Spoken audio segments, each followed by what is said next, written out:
Good morning, good morning, good morning, all.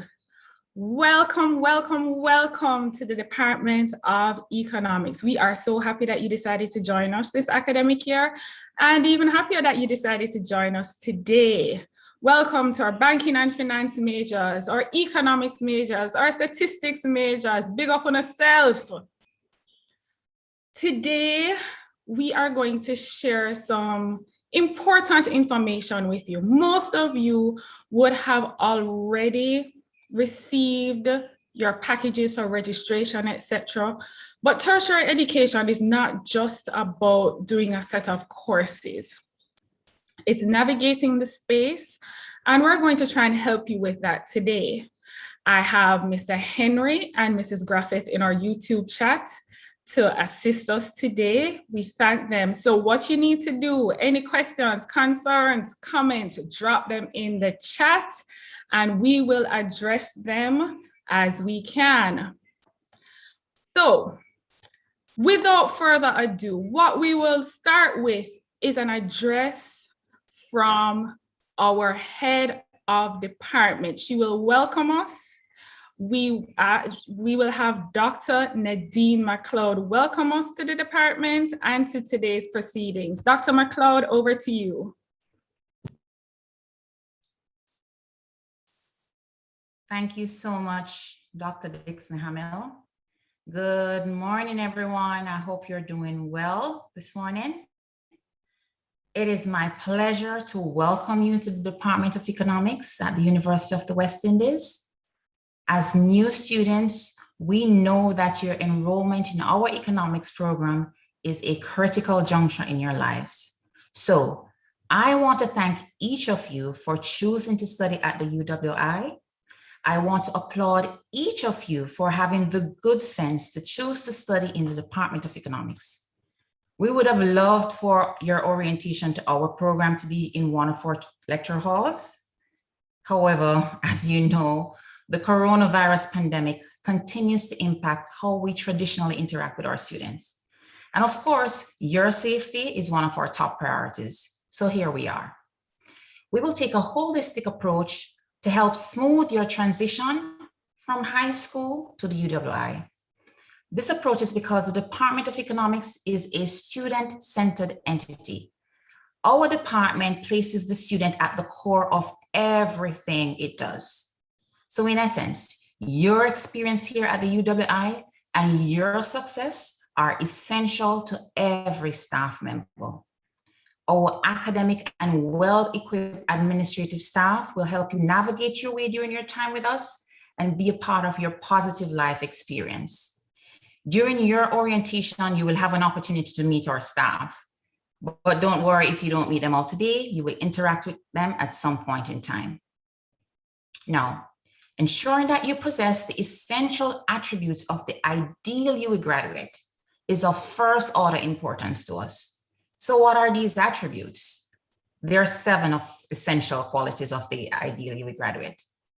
The ideal UWI graduate must be a critical thinker, an effective communicator with good interpersonal skills, IT skilled and information literate, innovative and entrepreneurial, globally aware and well-rounded in their regional identity, socially, culturally, and environmentally responsible, and guided by strong ethical values. So how are we going to help you to become the ideal UWI graduate? We will help you by providing an environment steeped in quality and effective teaching, learning, research, and service that you can use to unleash your true potential. So let me expound on this. We want you to immerse yourself into our teaching and learning environment. We offer an eclectic mix of courses, a whole heap of courses that would help you to capitalize on your strengths and strengthen your weaknesses. We implore you to increase the depth and breadth of your existing pool of knowledge by completing courses that challenge you and allow you to entertain and digest different perspectives. After all, embracing academic challenges and understanding different perspectives is how you can help to hone your critical thinking skills. Our lecturers endeavor to vivify learning and encourage students' engagement within their lectures and tutorials, whether by face-to-face or remote. We do it either way. These strategies align with our view that a teaching space is a valuable ecosystem in which the exchange of ideas form a significant symbiotic relationship between lecturers and students. So when we teach you, we learn. Always remember that. Make a conscious effort to attend virtual office hours, which will allow you to deepen your understanding of the concepts taught in your lectures. Make a conscious effort to participate in class discussions. Read before attending lectures. You see, when you participate in classes, everyone, including your lecturers, learn. Many times when you don't understand a concept, your classmates are also struggling with that concept. Of course, persistent truancy from tutorials or lectures, despite their online mode of delivery, will not allow you to realize the benefits of this symbiosis. So you must attend classes. We have scientific evidence of the effect of not attending classes on your performance. One of our amazing lecturers, Dr. Whiteley, carried out a study on the effects of not attending tutorials on econ students' final scores. What did she find? She found that students who do not frequently attend tutorials receive lower scores on their final exam. Now, let's be realistic. We are mindful that certain exogenous elements may at times hinder you from attending synchronous lectures and tutorials, right? It happens to the best of us. To ensure that you're not disadvantaged in such circumstances, all our lectures and tutorials are recorded and posted on our online teaching platform for you to access at will. Nevertheless, I want you to make a conscious effort to attend classes and show up for your classes on time, even though they're online. In essence, our commitment to excellence in teaching and learning deserves your commitment to extracting the benefits from our instructional approaches. Now, you ought to be curious about what you can do with a degree in economics. After all, you're in the Department of Economics. Indeed, a key metric of the value-added nature of any academic program is the feats and placements of its graduates.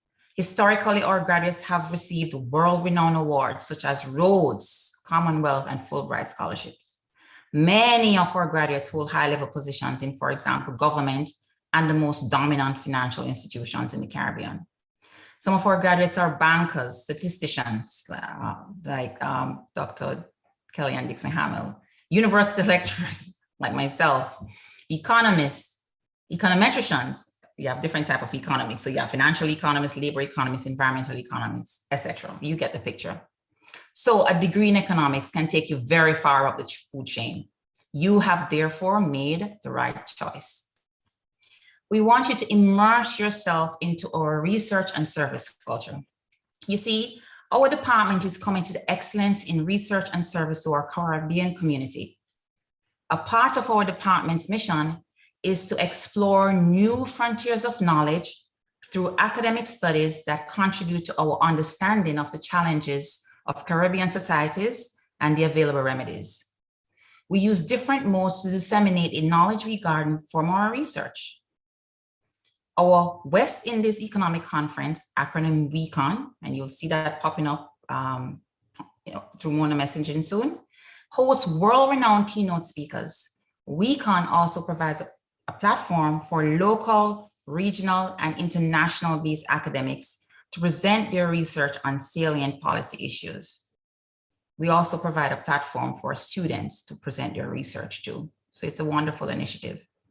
Our policy discussion fora allow you to engage in the broader public in topical issues affecting Jamaica and the rest of the world. Indeed, the present and ensuing economic challenges stemming from this pandemic present many research opportunities. As future leaders, you need to accept that you will be tapped to delve into feasible solutions to improving different aspects of our Caribbean community. Early exposure to our research environment is a big step in developing the research skills possessed by our graduates who are active donors of knowledge in critical economic and political domains. We therefore urge you to partake in these research initiatives. We want you to build your social capital. What do I mean by that? Build your social capital. We strongly encourage you to seek opportunities to have fun and build and deepen your social capital during your time in the Department of Economics, right? A few years ago, a second-year student who was absent from one of my undergraduate lectures came to me to ask for a copy of the notes she had missed. I told her to get a copy from one of her friends in the class because my notes do not include the practice problems I had done in the lecture. Take a wild guess of what her reply was. She told me she had no friends in the class. A second-year student having no friends in the class. So she passed through first year, made no friends, and now she's in second year and she has no friends. I know many of you have a tendency to just stick to those who you know, but those who you know are not always going to be at UA with you. So you have to make new friends. You have to forge mutually beneficial relationships, right? I want you to use the online platform because that is what is available to us now and protecting us to form study groups and get to know as many of your colleagues as possible. Also, there are many student-driven initiatives at UA to allow you to interact with your peers in meaningful ways.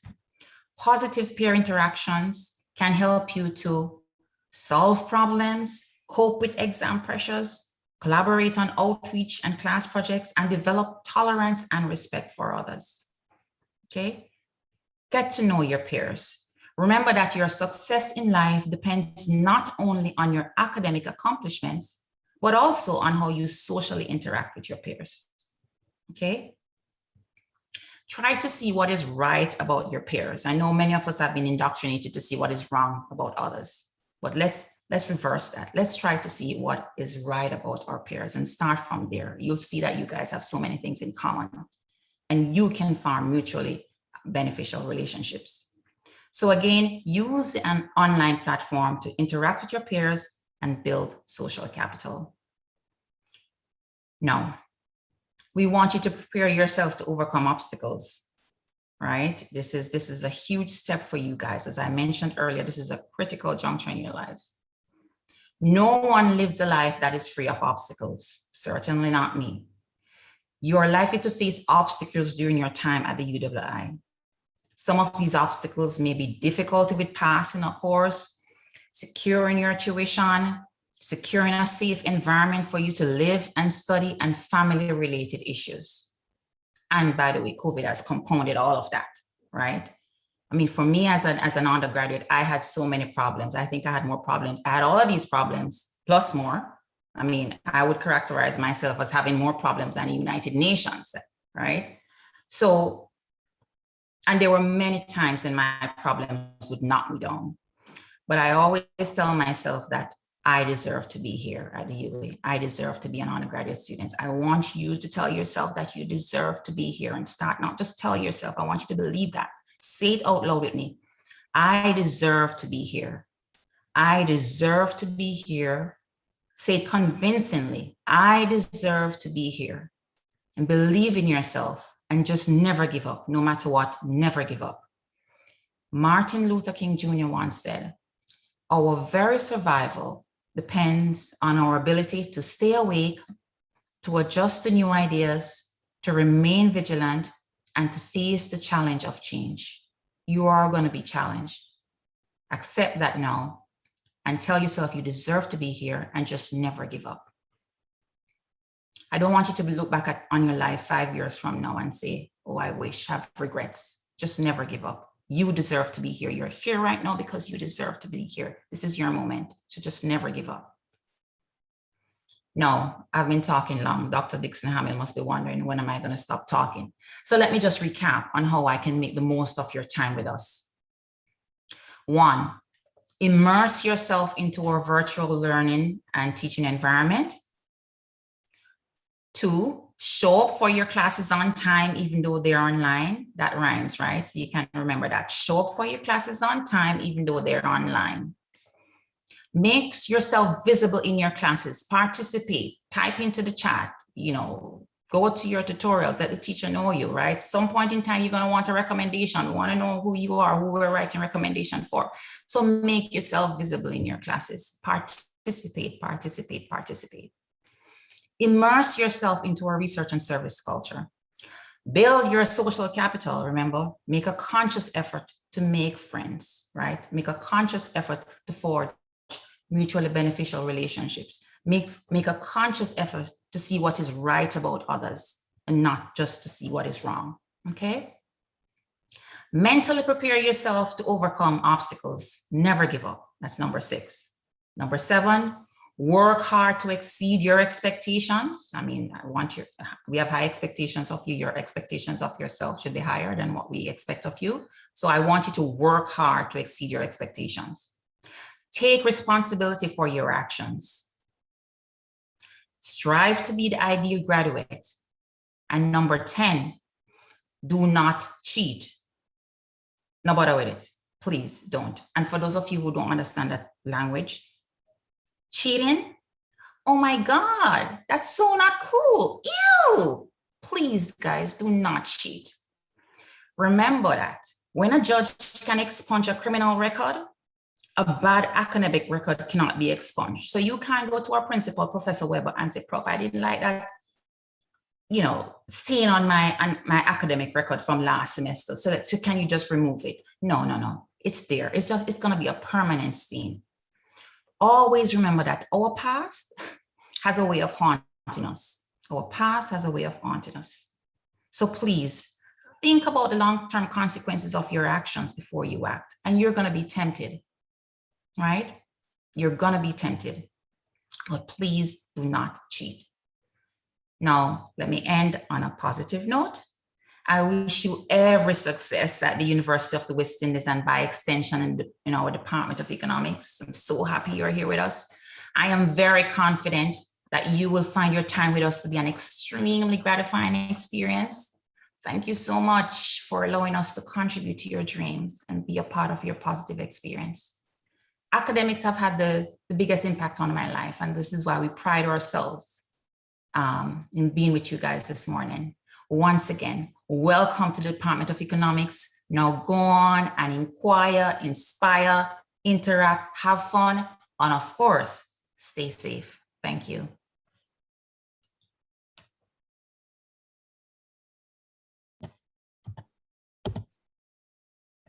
Thank you so much, Dr. McLeod. Dr. McLeod has challenged us. She has, as they would say, thrown on the gauntlet.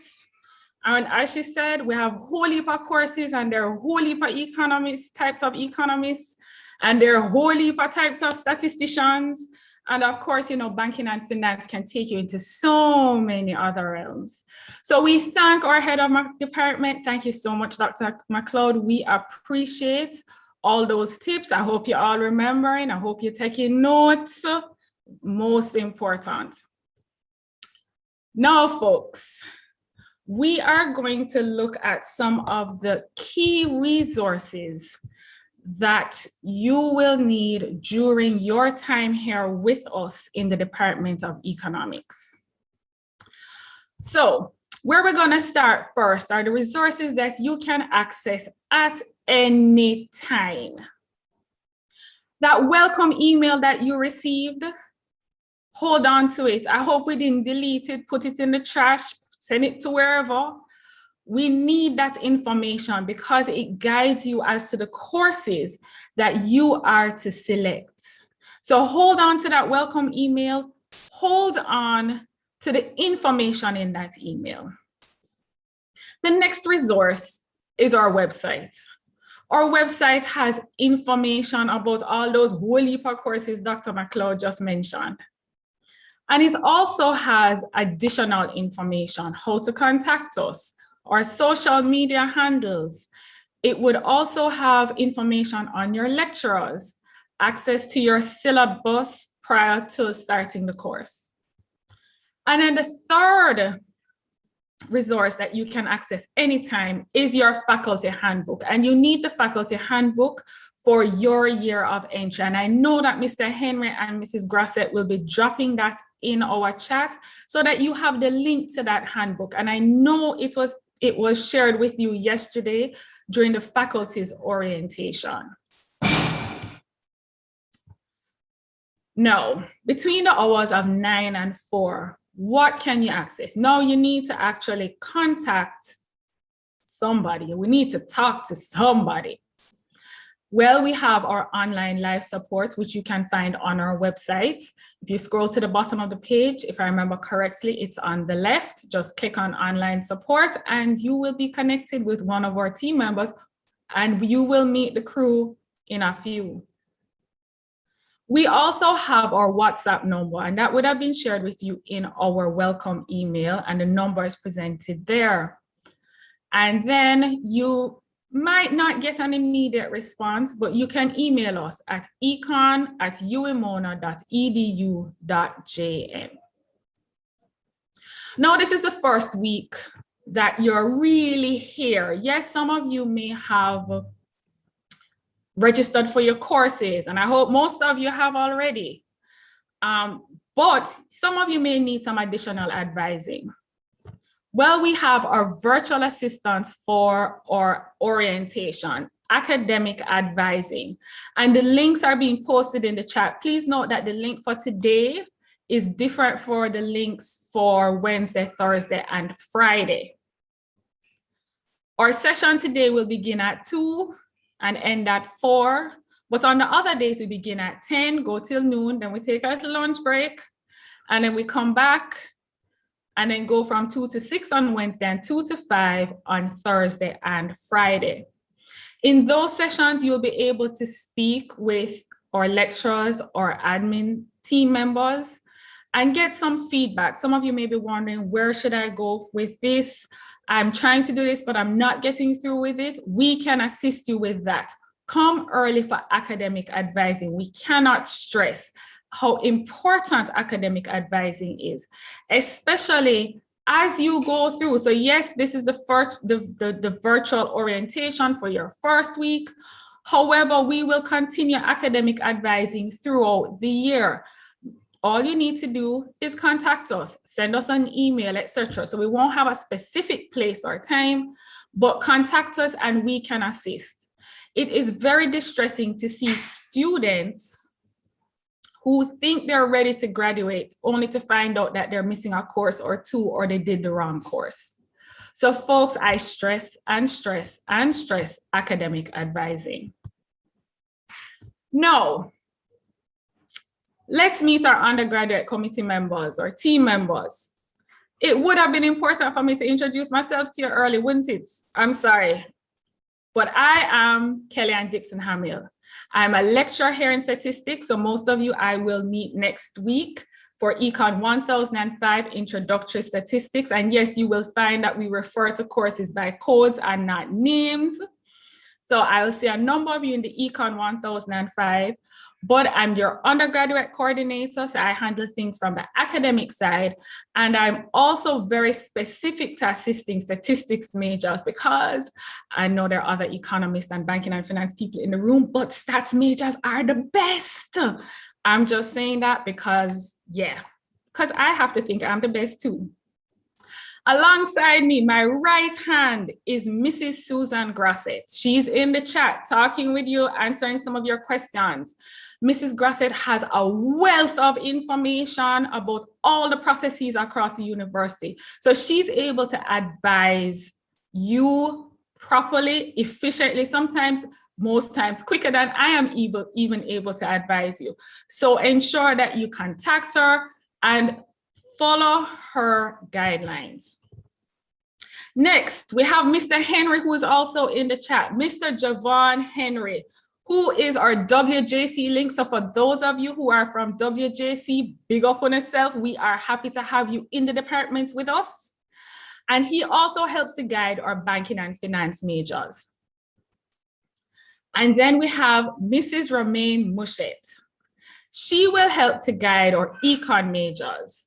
Most of you will not meet her or Mr. Henry because this is your first year. You won't necessarily meet them in a class as lecturers, but if you need assistance, please ensure to contact them. And you will meet Mr. Shana Suarez, our level 1 coordinator. He ensures everything is going well with all of you as you transition into this tertiary space.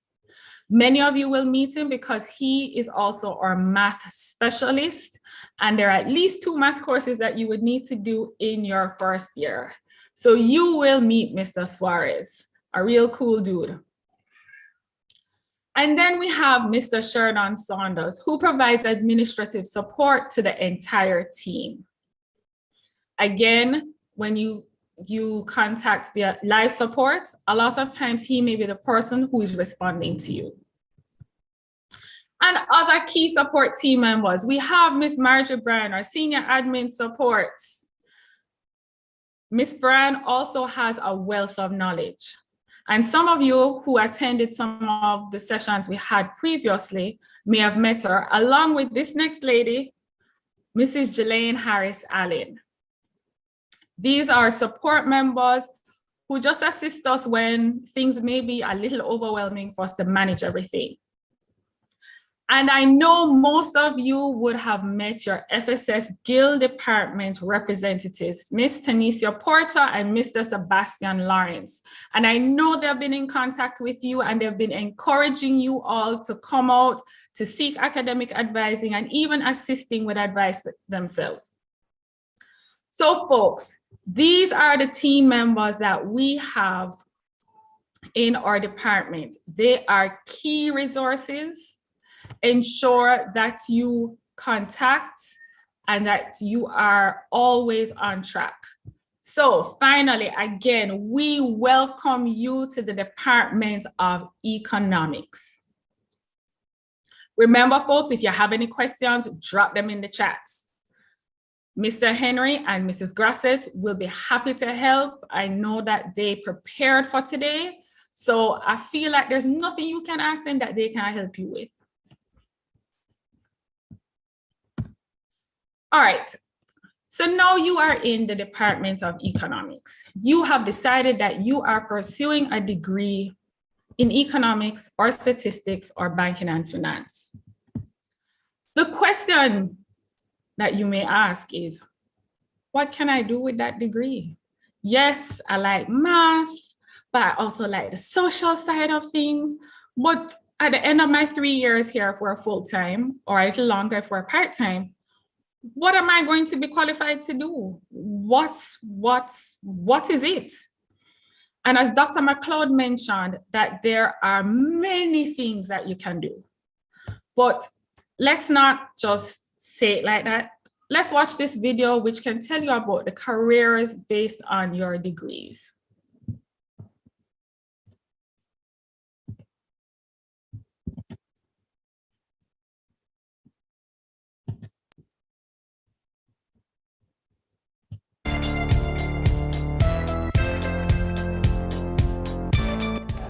Hi, my name is Ryan Cameron and I am a student within the Department of Economics. Hi, my name is Danielle and I'm a student with the Department of Economics. Today, I would like to introduce you to some of the career options open to you with a degree from the Department of Economics.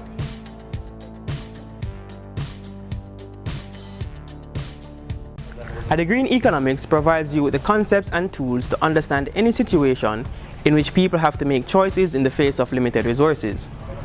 With this degree, you will gain an understanding of the country's economic outcomes and issues such as the exchange rate, employment, standard of living, and inflation. The degree is therefore a useful foundation for a broad variety of careers beyond those that have to do with the economy. Some economics major graduates go on to postgraduate studies in economics. Many of these become academic economists. An economics degree not only prepares you for graduate studies in economics, but for a graduate study in a variety of related fields. Careers in economics include accountants, research analyst, financial risk analyst, investment analyst, credit analyst, policy analyst, compliance officer, and researcher.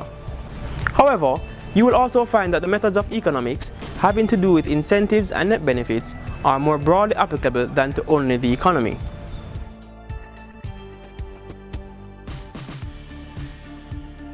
This banking and finance degree is offered jointly with the Departments of Economics and Mona School of Business and Management. This major is designed to equip students with the theoretical information and techniques necessary to make informed analysis about the banking sector and the wider financial sector. It will increase student capability to develop practical knowledge and policy advice for the sustainable growth of the financial sector in the Caribbean, promote scientific economic thinking and policy making in the Caribbean with respect to banking and finance in both the private and public sectors. Career options include financial risk analyst, data analyst, financial planner, accountant, financial researcher, financial consultant, and investment analyst.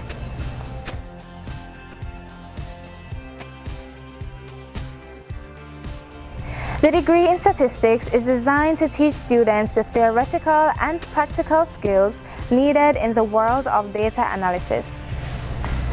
Students are exposed to critical areas such as sampling methods, statistical computing, and estimation and inference.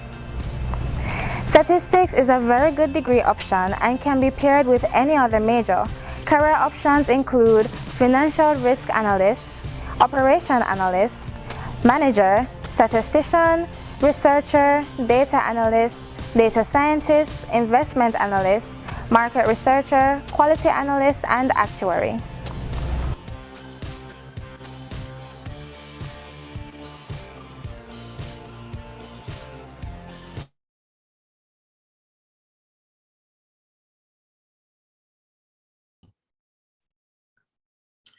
So now you have an idea of what you can do with your degree in statistics, economics, and/or banking and finance.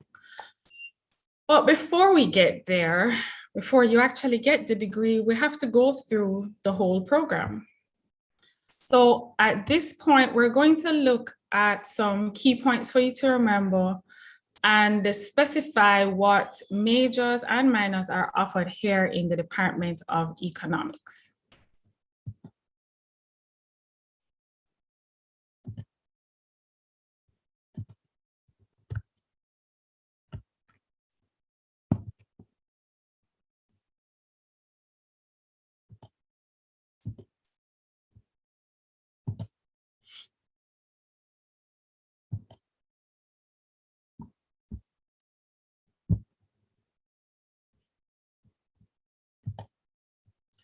So what does the department offer?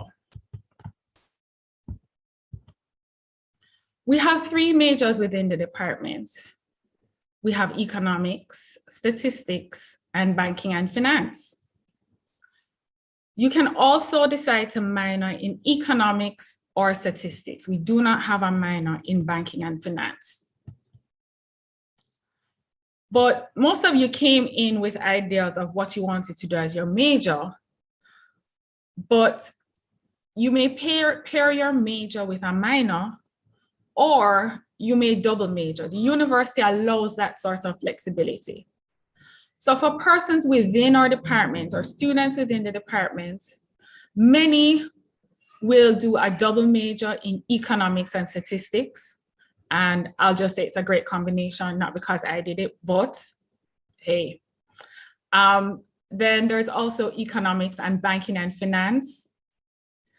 And there's also economics and mathematics. And I know a number of our current lecturers did some combination like that. But before you get to, you have time to sit down and think about what you want to do. Why? Because one, you cannot change your major, add a major or a minor before you complete all your level 1 courses. So you have time to think it through. Go through this academic year. Look at the courses that you're interested in, those that you're feeling passionate about, and then you can make your choice. Now, what we recommend is that you look at the courses that are required. sometimes you may need to do level 1 prerequisites so that you can continue with the second year courses. While we applaud proactivity, one of the things you need to remember is that you may apply for this added major or minor and be declined. So the fact that you've done courses in this area doesn't necessarily mean that you will be allowed to add this major or minor to your current program.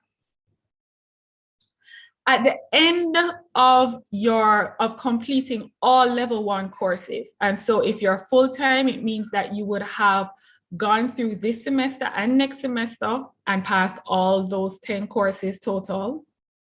For those of you who are part-time, however, you are managing that, you would have had to pass all those 10 courses. Then you can request for the adjustment. You will log on to SAS and go to Student Services and then change of major and enrollment status.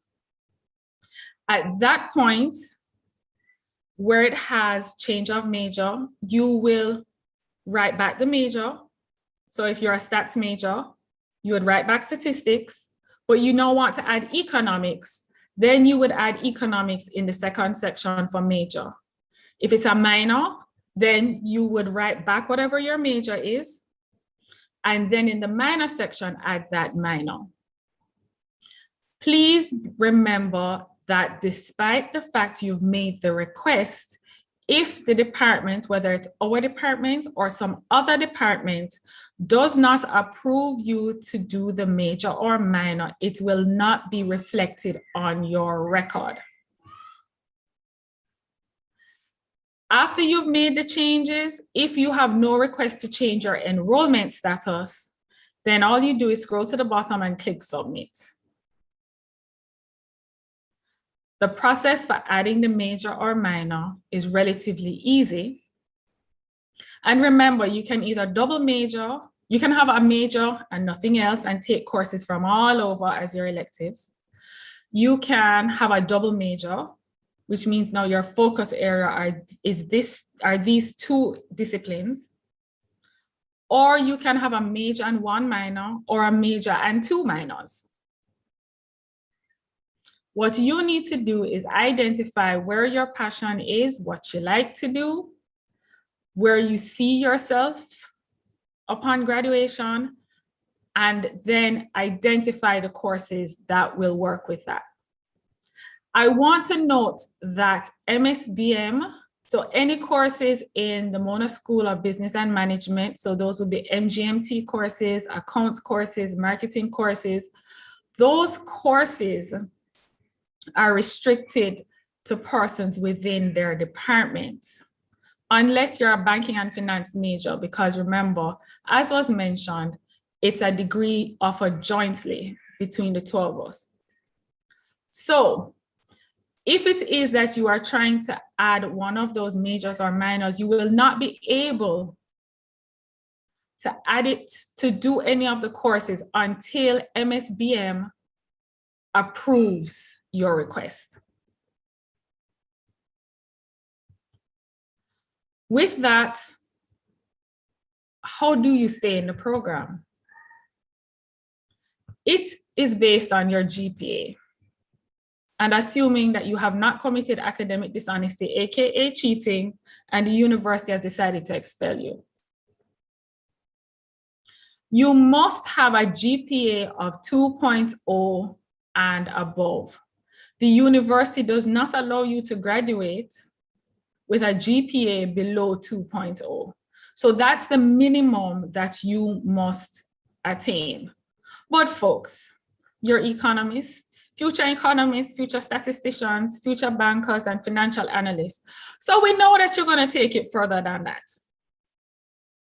But just in case something is happening, in your first semester of achieving a GPA below 2.0, you will get a letter of academic warning. And then if it occurs in a second semester, you will be required to withdraw. Once that happens, then there's a whole process for you to re-enter the program. And you would contact either Mrs. Grasset or myself, and we would have that discussion with you. But of course, I know that none of you are going to be on this list. Folks, just a reminder, life is happening. Here we are in COVID, but life has continued. So if you find that you're experiencing difficulties, reach out to one of us so that we can assist you before we get to the point of you either having an academic warning or being required to withdraw. And finally, just a few key points. One, please remember that Foundation 1013 or Foundation 1019 must be completed in year one. And we're stressing that this year because this has been a change to the system. So don't listen to your friend, your auntie, your cousin, your father, your mother, who passed through and said, oh, but I did it in my third year. No, the regulations have changed. And this is why we tell you also to follow the handbook from your year, because regulations change sometimes year to year. You're not going to be able to anticipate when the change is. So ensure that you follow the guidelines we've given you. Secondly, one of the other foundation courses, whether Found 1101 or Found 1201, i.e. not the English foundation course, everybody must do the English foundation course. But any of the other two may be replaced with a level 1 language course. So if it is that you're interested in learning a language, feel free to use that to replace one of your only one of your foundation courses, 1101 or 1201. And then a final reminder, majors within this department, ECON, Stats, or Banking and Finance are only allowed to take ECON 1005, ECON 2008, ECON 2014, or the math equivalent. Note, you can, even though they are anti-requisites, meaning that they can't be taken together for credit, the SOCIC courses cannot be taken for you to get credit towards your degree. So ensure that when you are registering for courses with the ECON prefix. All right. With that said, we are going to now look at plagiarism and cheating. Our head of department mentioned it. I mentioned it also. And so the faculty has prepared a video for us to watch.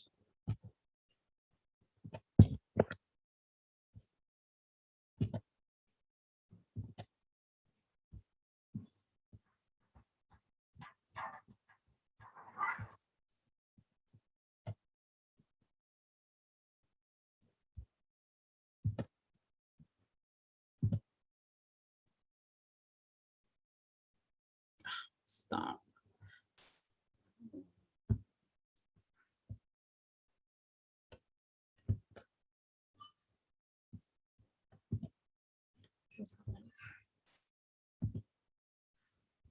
What is going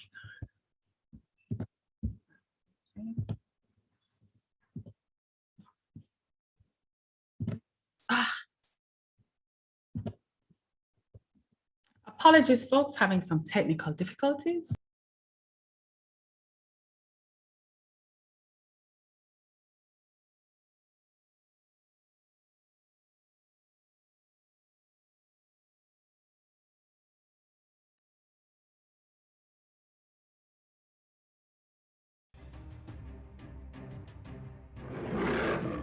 This is an anti-cheating campaign brought to you by the FSS. The University of the West Indies, this prestigious institution, is ranked number 1 in the Caribbean, in the top 2% in Latin America, and in the world's top 4%. The Faculty of Social Sciences is the largest of all 7 faculties at the UWI Mona. The FSS is renowned for its rich history of 60+ years of scholarship and eminent graduates including prime ministers, ministers of government, leaders within the public and private sectors, and Rhodes Scholars. We also boast Olympians, including recent gold medalist in the men's 110-meter hurdles, Hansel Parchment. As is synonymous with the symbolic meaning of the tiger, our FSS brand represents strength, courage, determination, dignity, and independence. And now you, budding social scientists, have been charged to add to this rich legacy. As future leaders, you will partake in the continuation of our FSS brand with integrity and pride. Go forward, knowing that though you are one, you represent the entire FSS and UA. As the late Maya Angelou would say, I come as one, but stand as 10,000. Do not tarnish we name. We don't have tolerance for cheating. Listen up.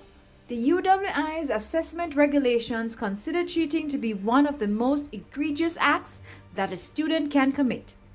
Cheating is considered to be any attempt to benefit oneself or another by deceit or fraud. It threatens to devalue the status of one's degree and, by extension, the status of the university. There can be no trust that a degree means what it is supposed to when a student has obtained it by fraudulent means.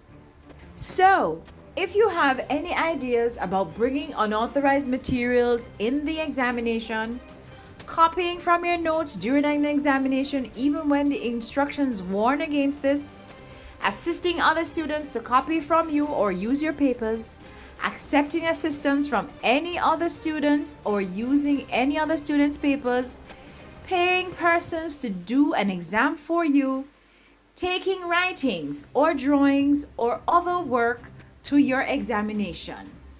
These are all considered as attempts of cheating, and the UWI has robust systems to detect such acts. If you are found cheating, then this will be reported in writing to the campus registrar, and you will have to face the examination committee, which hears cases of examination irregularities.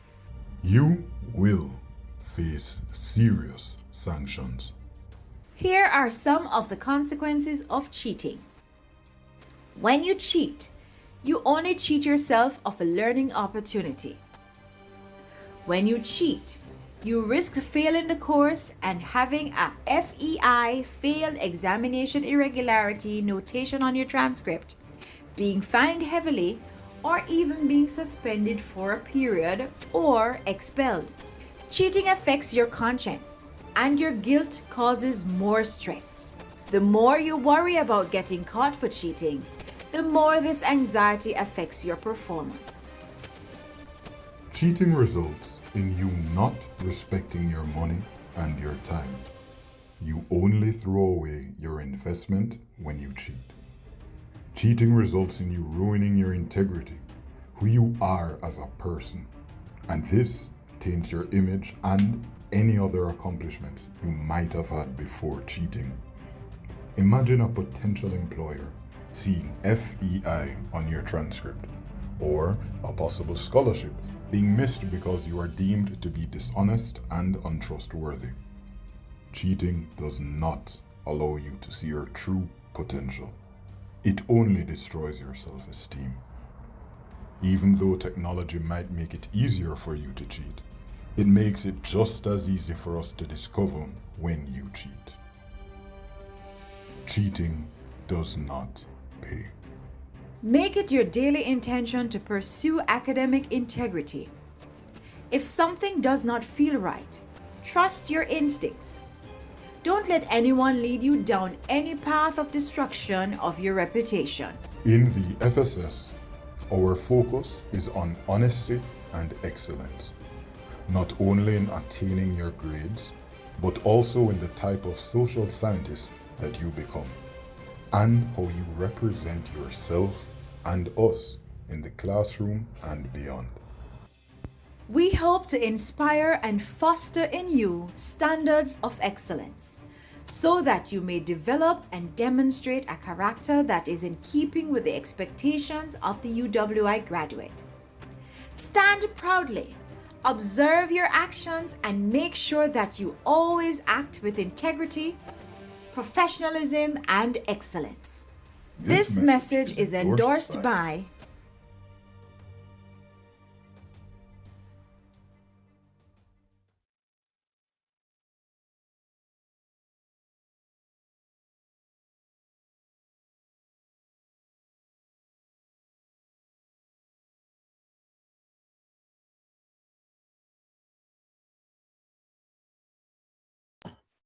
So folks, there you have it.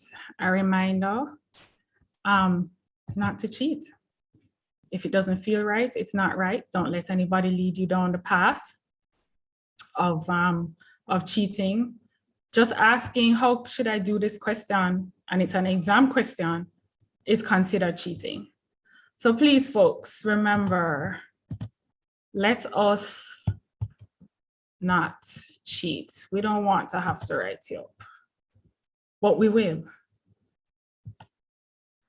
All right, so now just to address some frequently asked questions students ask. All right, so the first one, what is a prerequisite? Essentially, it's a course that you must complete before registering for any other course or for another course. So if you are interested in doing, as econ majors or stats majors, you will have to do econ 2008. But you must complete econ 1005 and econ 1004 prior to being able to be registered for econ 2008. So pre, we're just using context clues here. Pre just means before, so it's required before. An elective. We have two types of electives. First are electives related to your major or minor. So you can have an economics elective or a statistics elective. Or you can have what we call a free elective. And a free elective, as it suggests, it's free. You can take it from anywhere on this campus, of course, anywhere on this campus, as long as you have the necessary prerequisites. And some courses don't require a prerequisite and you can take it. So some of you are econ and statistics majors will have 2 first-year free electives. While our banking and finance majors in your first year, you don't have any free electives. Core courses, what are they?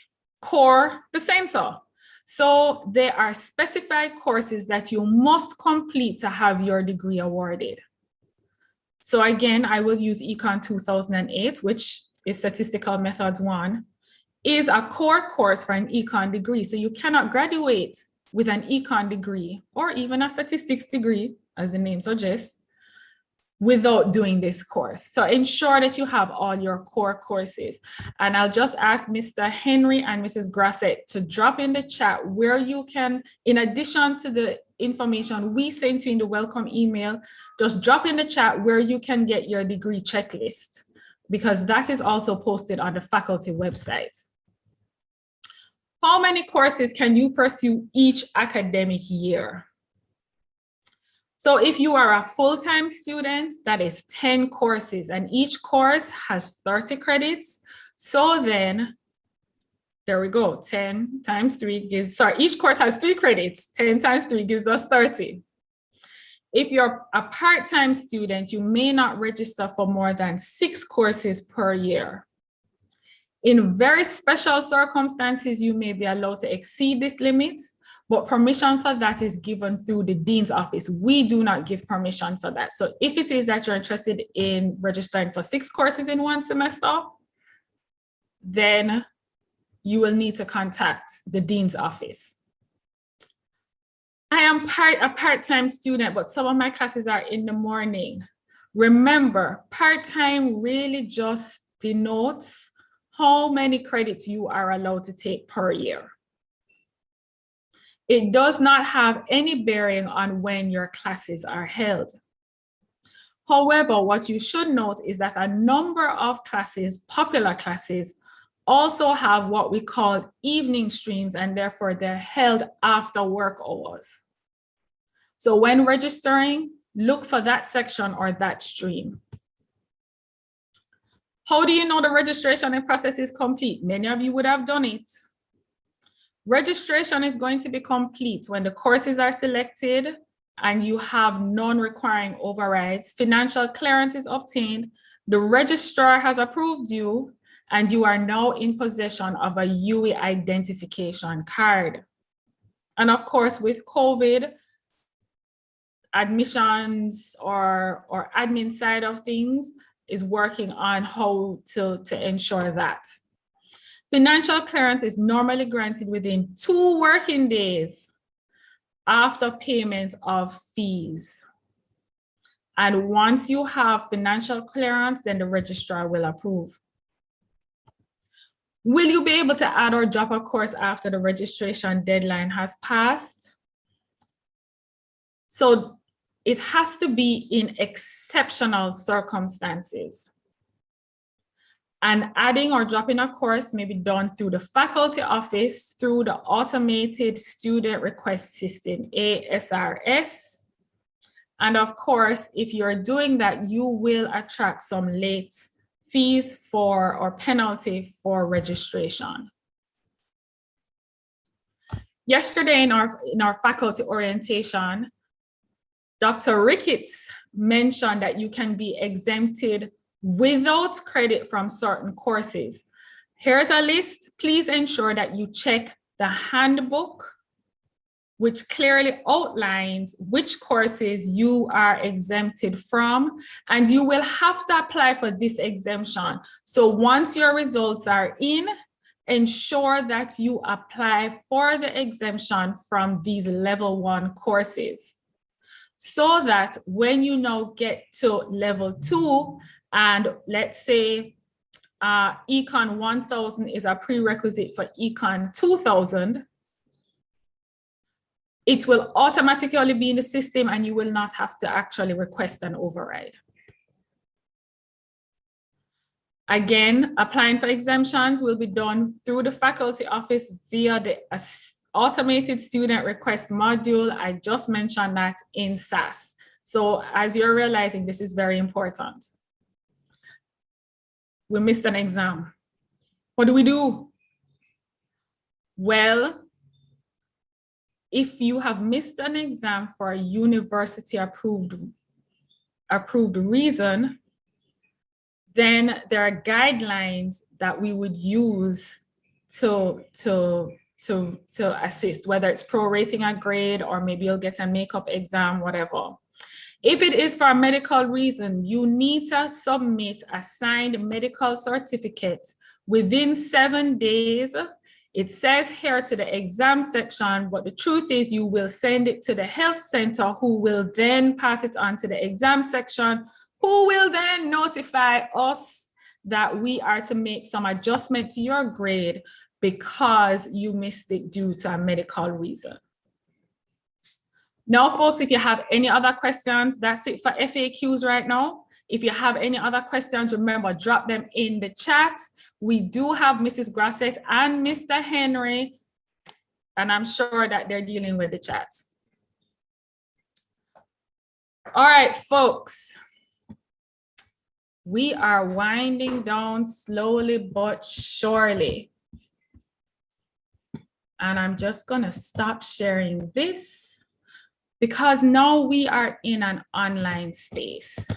And being in an online space is different. Learning is different. And we're now also at a tertiary level. So we're learning differently, but we're also in a different space with different expectations. So with that, during this COVID experience, we have figured that some students continually make the same mistakes. So we are going to look at the 8 deadly sins committed during online learning. And to be honest, some of these sins are committed even with face-to-face. I cannot tell you how many times I have students who tell me, boy, I miss a feeling it now.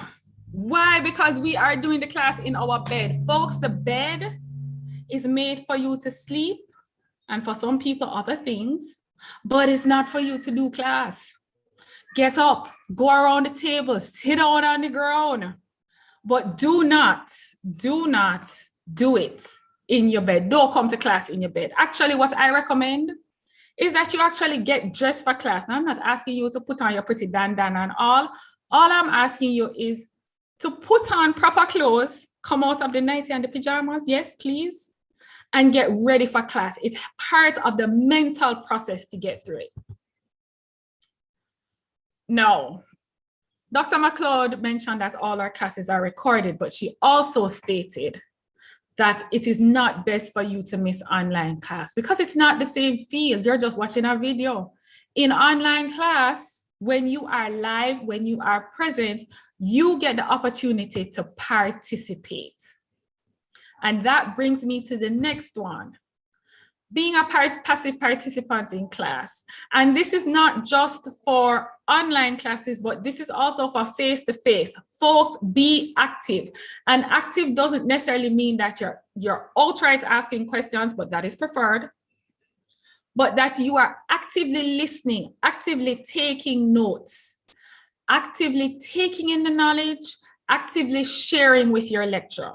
Because as Dr. McLeod also said, we as lecturers learn from you. A number of people like to skip tutorials. This used to happen face-to-face too. A tutorial is where it gives you very specific help. It's a smaller group. Some of your classes will have 300 students. Across 3 teams, across 3 streams, potentially 1,000 of you.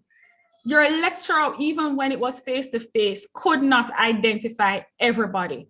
But in that small group, we're able to give you targeted assistance. So please make sure that you attend your tutorials. Now, here is one that a lot of my students said they do.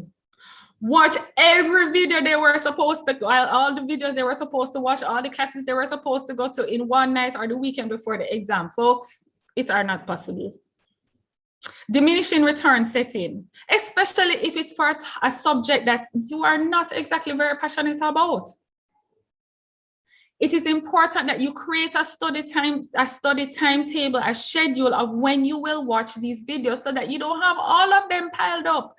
And I'm going to also put a point here that a number of times this starts to happen when we get closer to mid-semester and after mid-semester exams. Folks, stick to it. Do not try and do it. It is not binge watching economics or binge watching statistics. There is very little fun in that. And yes, I'm a statistician and I'm saying that I would not watch all my stats lectures the night or the weekend before the exam. The weekend before, you should be preparing for the exam, not trying to get content. Another thing is that we come to tutorials and all we want to do is sit down and soak in the information. Make an attempt. The truth is we learn the most from our mistakes. And it is best to learn from our mistakes in a tutorial than we fail an exam because we're making the same mistakes. So folks, ensure that you attempt your problem sets, your tutorial sheet sometimes called. Remember, these are smaller classes so you can see what is happening. You can ask your questions to your tutors. And then we've already spoken about this. Don't cheat on the exam or the assignment. We will know. We will know. I know you're younger, you're brighter, you're smarter, but we know it too. So you can try many things, but as the video just said, you will get caught. And then finally, folks, it's final, but it's not the least of them all. We have competing interests, especially in this COVID space. We're worried about our health. Some of us are working from home, so the children are home too. Some of us are taking care of our elderly parents. Some of us, the job definitely is onerous. However, it is important for you to take time to take care of yourself. The best advice, well, not the best, But a very important piece of advice one of my lecturers ever gave me was, please remember to eat and to sleep. Now, sometimes you may get less than your 8 hours. I know some people can't survive on less than 8 hours, but we're in tertiary education now. The jump from high school is high. So sometimes you'll find that you will operate on less sleep, but sleep is important. So don't bother with the all-nighters. Don't bother with the skipping of the meals. And take time just for you. All right, folks, please remember those. And now that I've spoken about the deadly sins, we are going to invite our Dr. Patrice Whiteley. Most of you will meet her next week, given that she is lecturing ECON 1000, to share with you some of the habits of highly successful students. Thank you, Dr. Whiteley. Sorry, Dr. Whiteley, you're still muted. Of course I was. So sorry. Thank you, Dr. Dixon Hamill. So good afternoon, everyone, and welcome to the Department of Economics, the best department, of course, in the University of the West Indies. You've made the right choice, and we're happy that you are here. So I am going to go through the 7 habits of highly successful students. I know that everyone here wants to be not only successful, but highly successful. And while I bring up the screen for that, I also would like to make a plug for one of my favorite combinations of majors. So I hope everybody's seeing the screen, right? 7 habits of highly successful students. So we're going to get into that. But before I get into that, I wanted to, as I said, do a plug for one of my favorite double majors.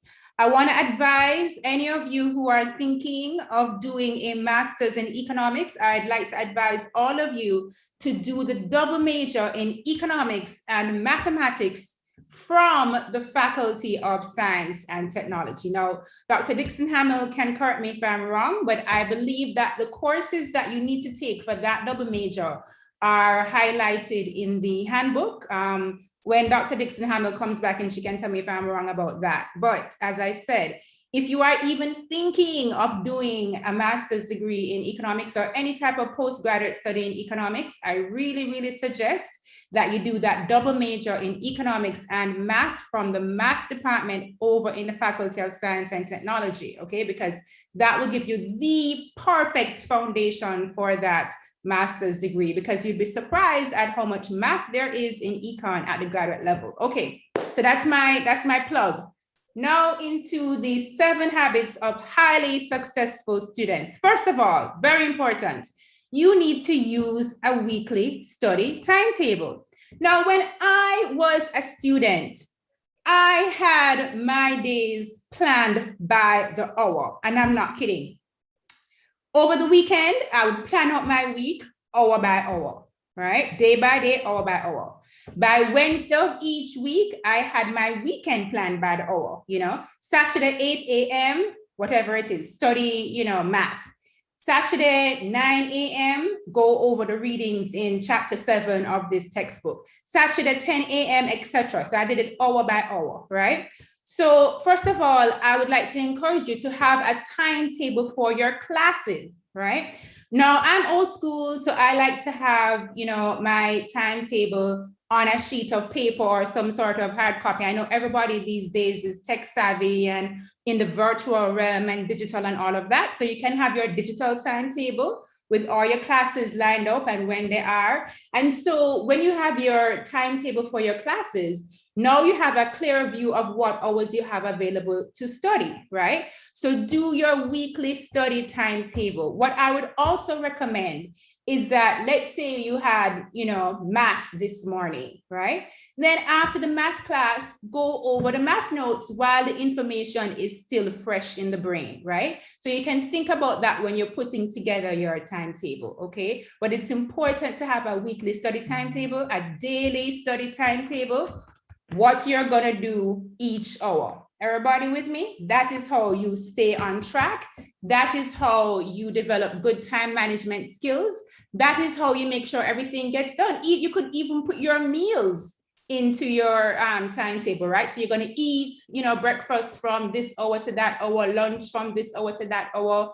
I would also, in terms of putting together my timetable and budgeting my time, maybe put in what time you're gonna take a little rest. If you want to do some power naps, or if you want to spend an hour on Netflix or spend some time with your family, whatever it is, do your timetable, put everything in it, your classes, when you're going to study, when you're going to eat, when you're going to relax, etc.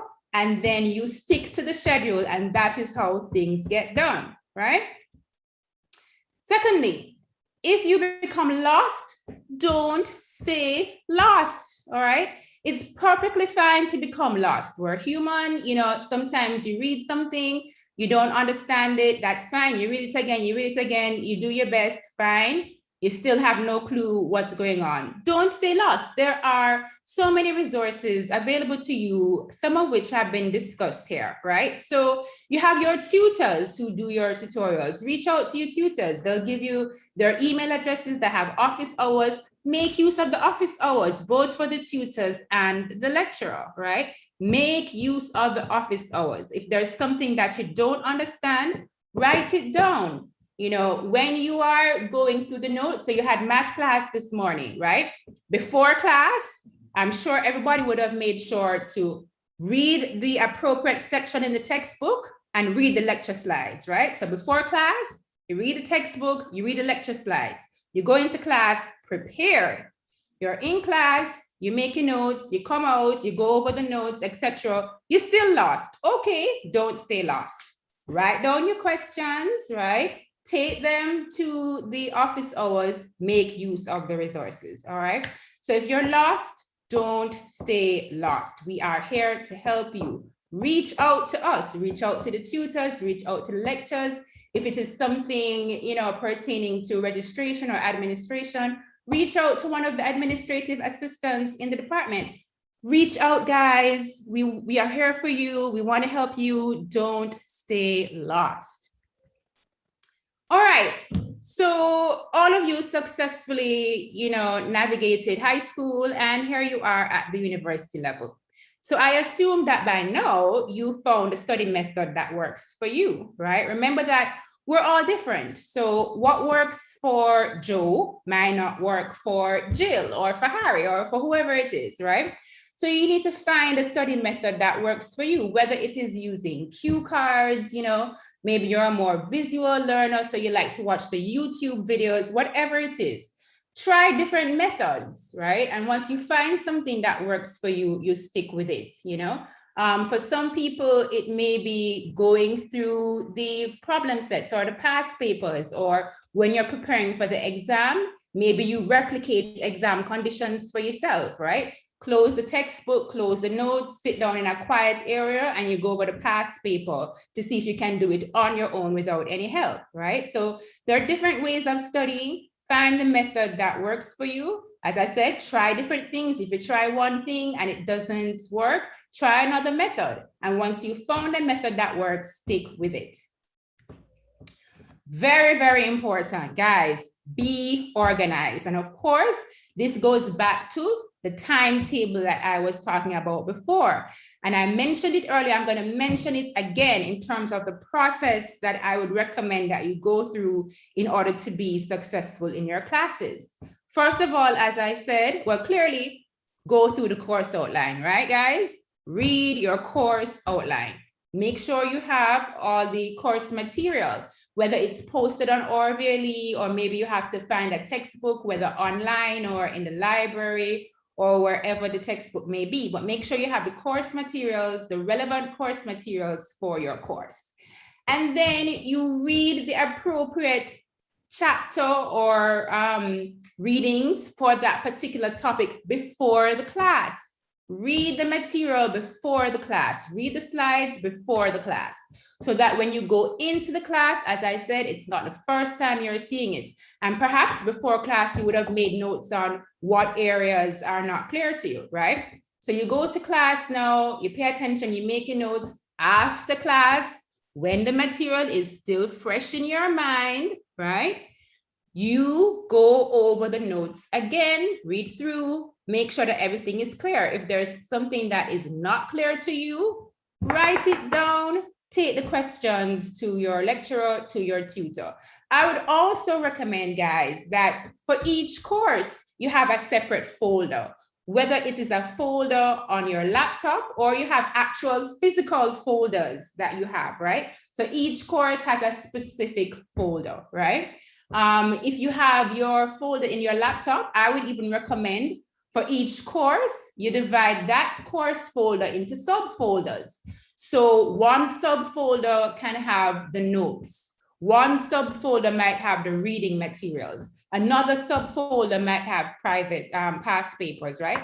Be organized, guys, be organized. That's how you make sure that you get things done. And you don't write the questions for math in the notes for principles, right? How are you going to find the questions when you need them? No, be organized. Have your separate folders for the different courses. Have your different subsections. Write down your questions. I would say even write the questions down.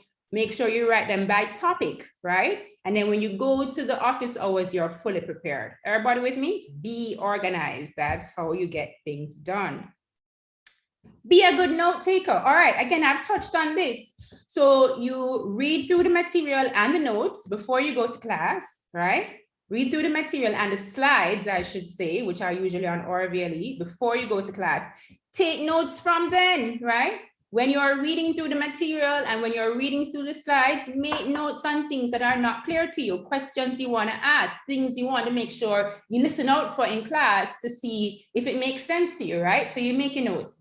When you go into class now, because you've already read the slides and you've already read the material in the textbook, you know what's going on. You're not completely lost. You know what you need to listen out for, right? And of course, students, there's no reason to write down material that is already on the slides, right? No need to just reproduce the slides. You add the extra stuff. You add the information that is helping to illuminate what is on the slides. Everybody with me? And then, of course, after class, you go over the material, you write down your notes, you take your questions to office hours. All right, I mentioned this before, ask for help, right? So I said, if you're lost, don't remain lost, but just generally speaking, ask for help. We are here to help you, all right? As I said, the administrative assistants there in the office, you have the undergraduate committee, you have your lecturers, you have your tutors, ask for help. So whether it is that you're lost in terms of the subject matter or you have issues that are affecting how you will perform in school in general, ask for help. Maybe, you're having financial issues and you need information on what financial assistance is available, ask for help. Reach out to us. Let us know what is going on. Guys, we are in this together. We are here to help you. Ask for help. We want to see you successfully complete the program in 3 years. So if you need help, reach out to us, ask for it. Okay, read, reread, review daily, right?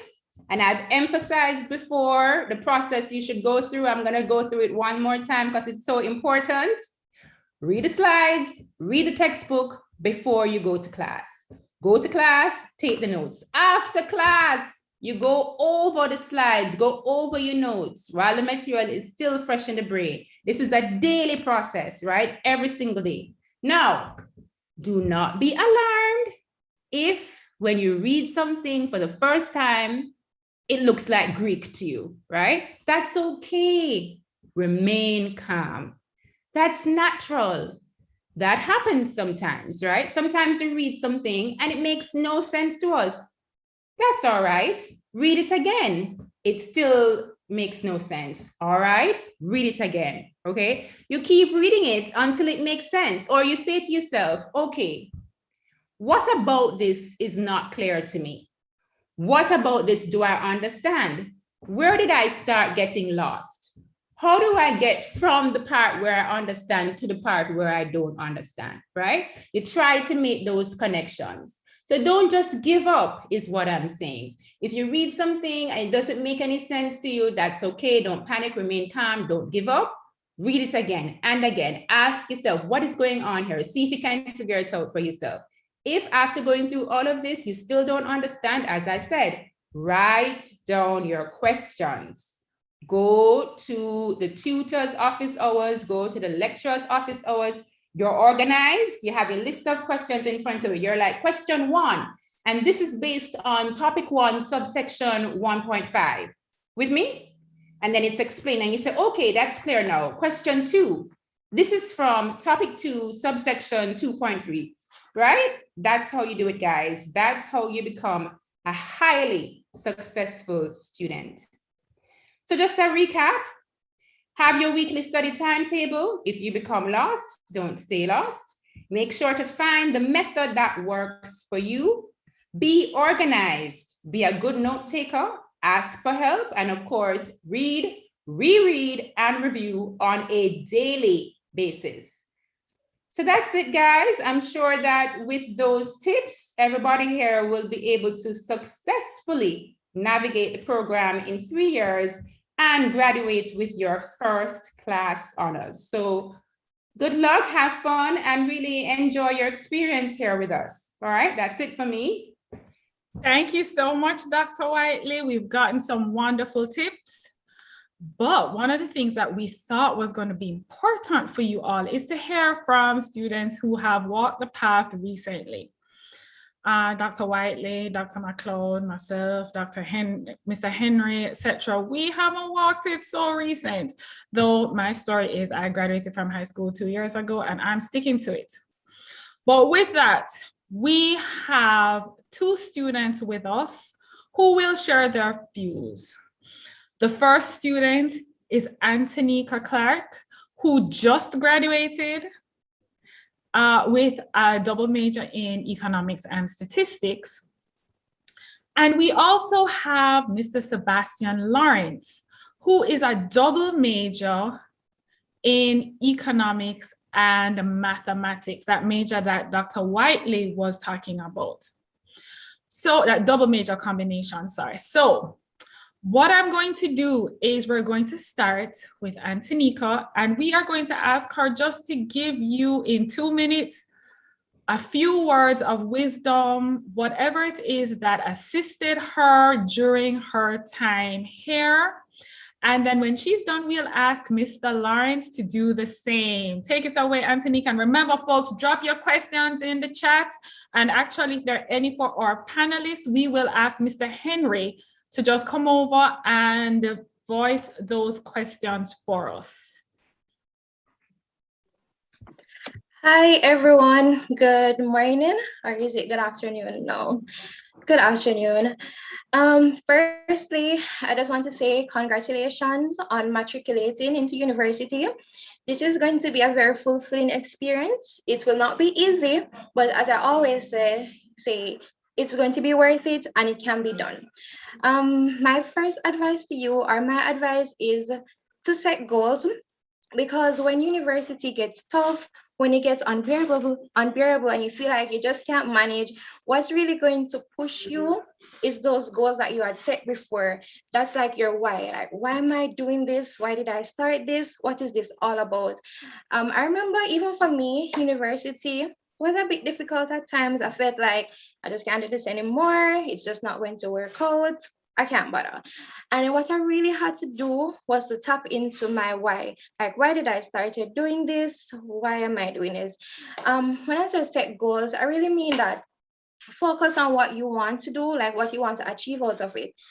So you want to be on the honor society, you want to graduate with a first class honors degree, you want to get a certain GPA, you want to be on the dean's list. When you have those in mind, it really helps you when it gets hard, as I said before. So that's really it. And also have friends. Dr. McLeod would have hinted at it before. Like, friends are very, very important. Like, whenever you're going through that hard times, they're the ones who are going to motivate. And like, no man, come on, we can do this. If you're having difficulty with a course, they'll be always be there to assist you and just to help you get through it.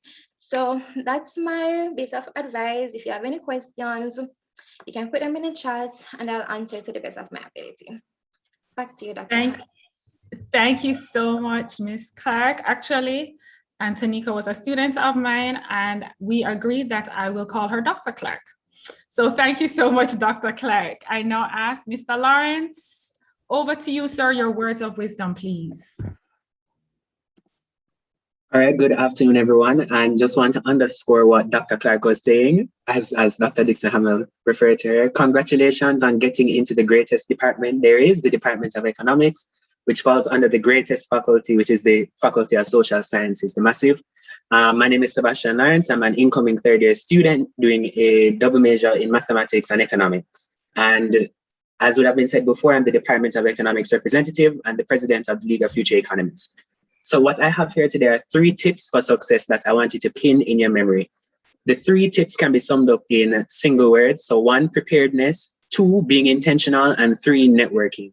In terms of preparedness, Dr. Houghton would normally say proper preparation prevents poor performance. But what I'm going to spin it as is proper preparation prevents you from failing to graduate. So what I recommend is making a degree plan ahead of time and sticking to it. In that degree plan, you have your potential courses and your actual courses that you can do. So you know that when the time comes for you to register for your courses, you can just swap courses accordingly or adapt accordingly. And this is especially relevant for our double majors who will have to do a mix of courses from both majors. So it's important that you have all the courses that you're selecting planned out for each semester, for each academic year. So what you need to do as well is to sort out things ahead of time so that when the time actually comes to do it, it's a piece of cake. And that kind of aligns with this whole idea of creating a degree plan. Reaching out to your academic advisors for assistance in terms of which courses you should select and so on. Another thing that is crucial, especially for double majors, is doing your credit checks. As I said, you don't want when the time comes for you to graduate, you're scrambling and you're fumbling around saying, oh my gosh, did I do every course that I need to do in order to fulfill the requirements for both majors? You want to ensure that when time comes for you to graduate, at the end of the 3rd year, you are ready to go. So what you need to ensure is that you do your regular credit checks. You can do it at the end of the 2nd year or even in 3rd year, just to ensure that you have all the courses required.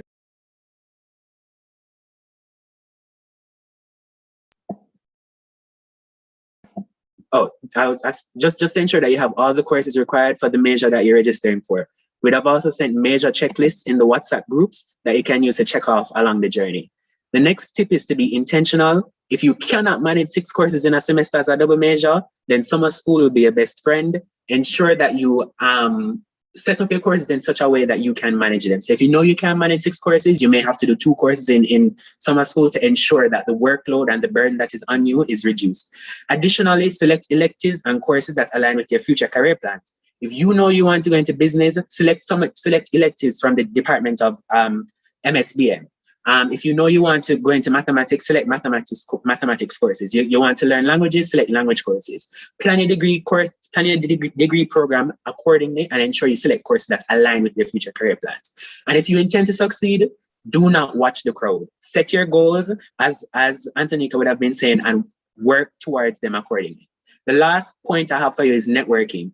My former principal, Miss Nadine Mallory, says, surround yourself with people and things that are good for you. I'll add to that, surround yourself with people that align with your goals. So especially for people doing a double major, it's important to align yourself with people who are doing the same major as you so that you can keep each other in check when time comes for you to register for your courses.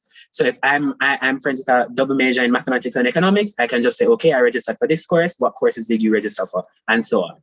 The next thing that you need to do is ensure you register for clubs and societies so you can connect with other students and other student leaders. And the last thing I want to say is to connect with lecturers as well as your tutors. In doing so and making yourself visible, you can create connections that can assist you in easing that transition to the world of work And it's important, even not limited just to just lecturers, connecting with peers to make those connections that can last a lifetime. And just to wrap up, remember that failure is just redirection to your greater purpose. The stumbling blocks along the journey are there to help us grow, learn from them, and just when you drop down, wheel and come again. All right, thank you. Thank you, Mr. Lawrence. Those are important tips also. I love it. I love it. All right, Mr. Henry, do we have any questions in the chat for our panelists? Hi, indeed, we do have questions in the chat for our panelists. Jelani is asking Sebastian, what made you choose a double major in economics and mathematics?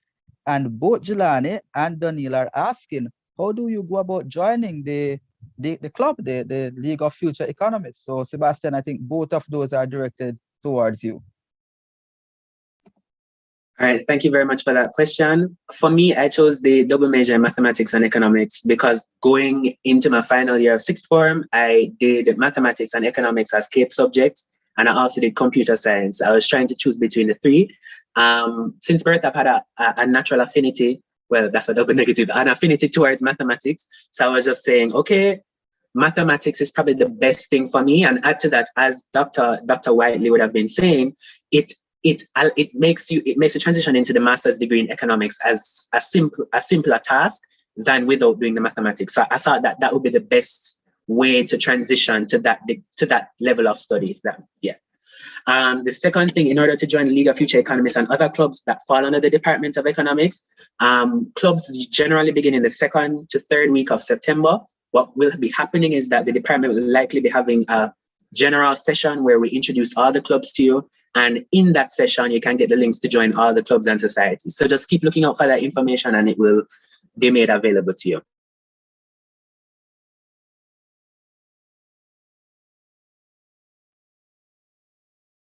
Any other questions, Mr. Henry?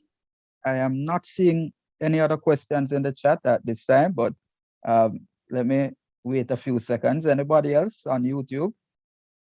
You have two of our very outstanding students who are willing to share their insights. Please do ask questions if you have them. Yes, most important. Hearing from your peers is important. I believe, Sebastian, they're asking if there's an email for the League of Future Economists. So an email either to you or the club itself.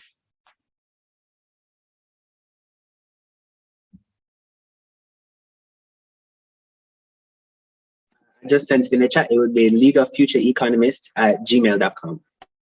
Thank you very much. I'll pass that over on YouTube. Okay, folks, remember that your peers are also one of your greatest resources because they're going through it now, more recent than we have. Yes, we're the ones that speak to, the structure, etc., or best practices. But also, just talking with somebody in your age group might help the situation or in your current situation too. All right, Mr. Henry, Mr. Lawrence, and Dr. Clark, thank you so much for sharing. All right, we've thrown a lot of information at you today. And had this been face-to-face, we would have done our breakout groups and you could have spoken with some of the academic staff. However, what we are going to do is figure out how much you were paying attention. So I'm going to ask Mrs. Mushet to come with a little pop quiz. What do you know about the Department of Economics? What should you be doing as we transition into this tertiary space?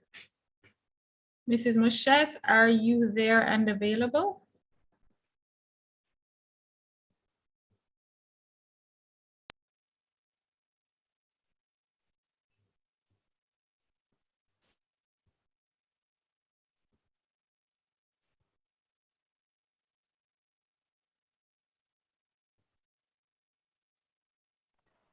Mrs. Hello, good afternoon, everyone. Everyone hearing me? Loud and clear, ma'am. Excellent.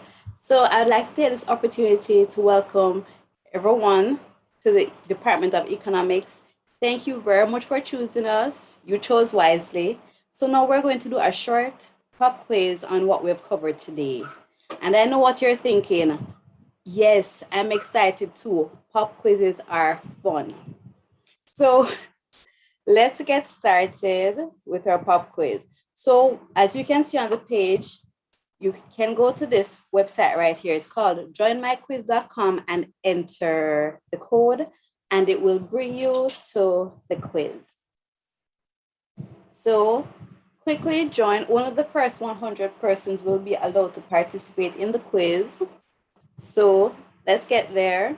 And I'll only be asking you on things that about things that we've covered today. So don't be afraid. It's going to be lots of fun. And when you're signing in, please use your actual name, use your full name, because we'd like to be able to identify you.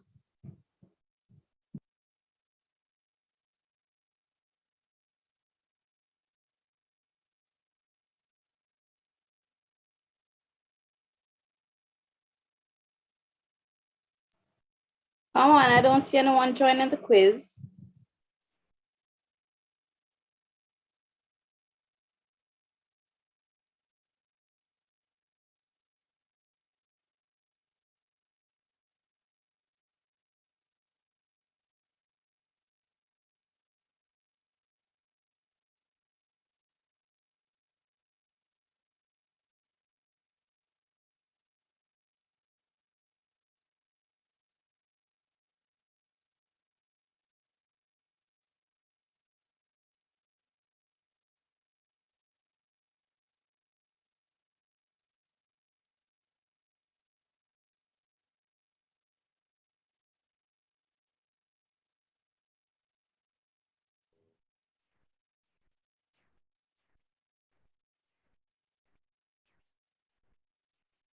No one's, oh, wait, I'm checking also. I see we're up to 18 players in the quiz. 19. I see you, Javon, Justin, Natasha, Alia, Daniel, Anna, Clemar, Chantel. I see you all.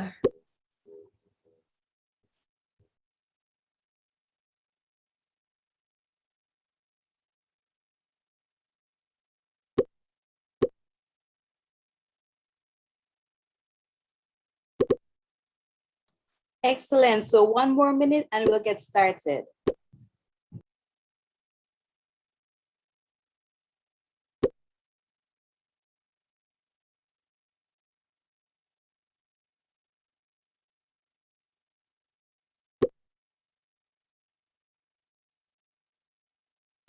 Okay, let's go. First question.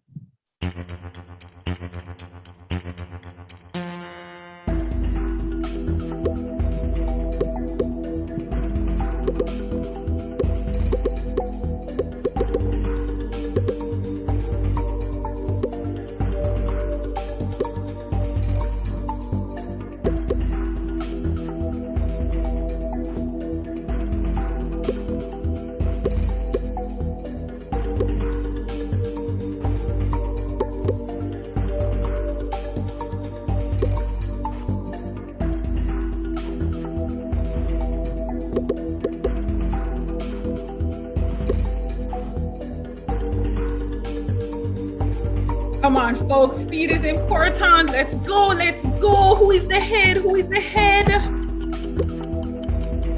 We got a prize. In this day and age, we need a prize.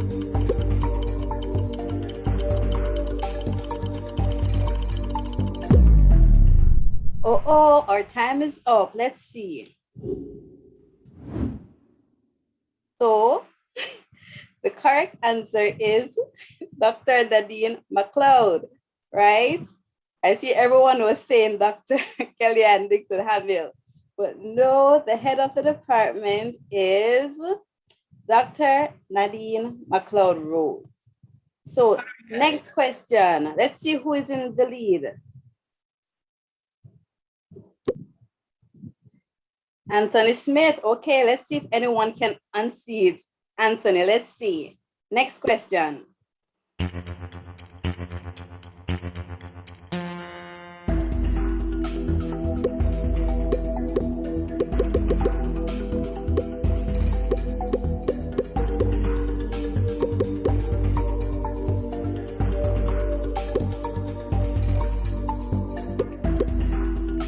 So which of the following is not a major offered by the Department of Economics?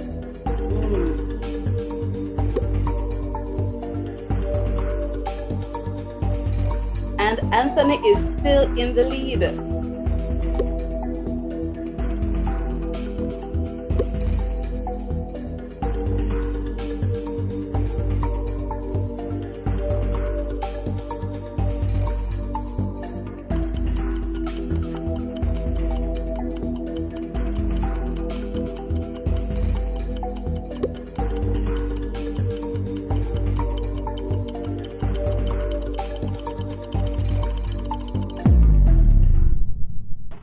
Okay, our time is up.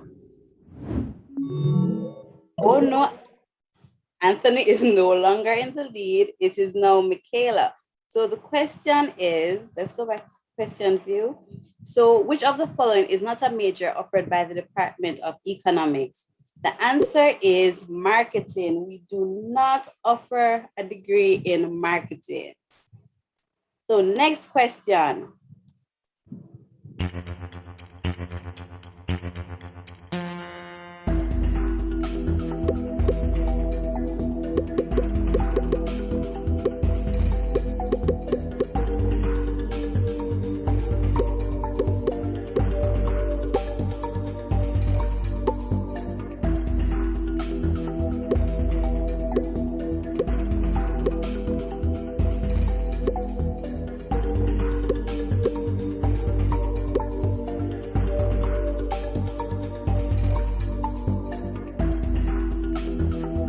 Come on, 11 people remaining.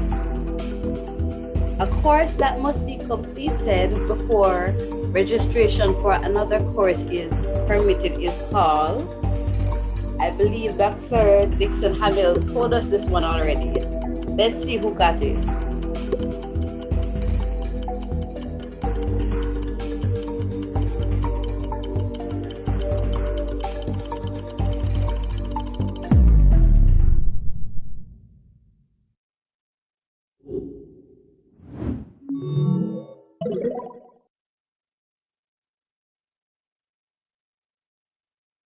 Okay, so as we just saw, Michaela is still in the lead.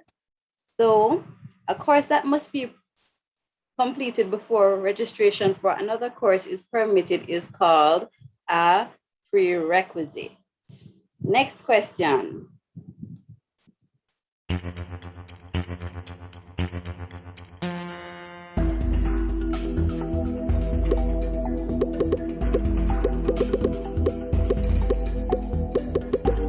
Wow, everyone is answering this one very quickly.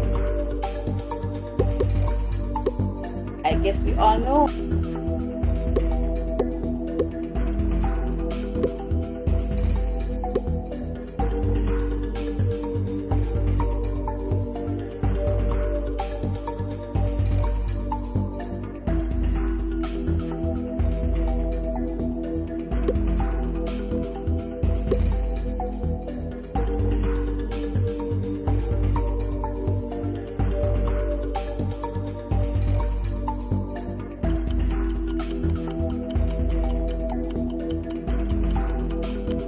Come on, 5 more people to go. 4.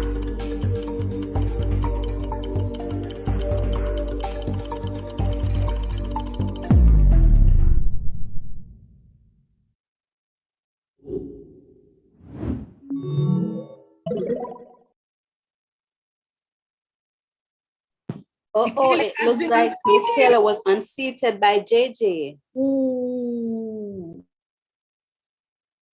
Okay, so next question.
JJ is still on top, but JJ, what's your full name? How are we going to identify JJ?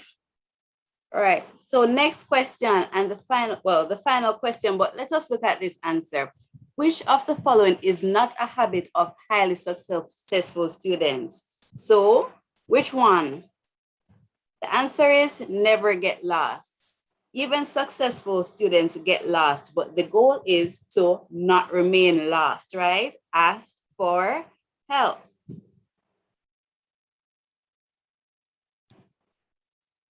And we're now at our final question.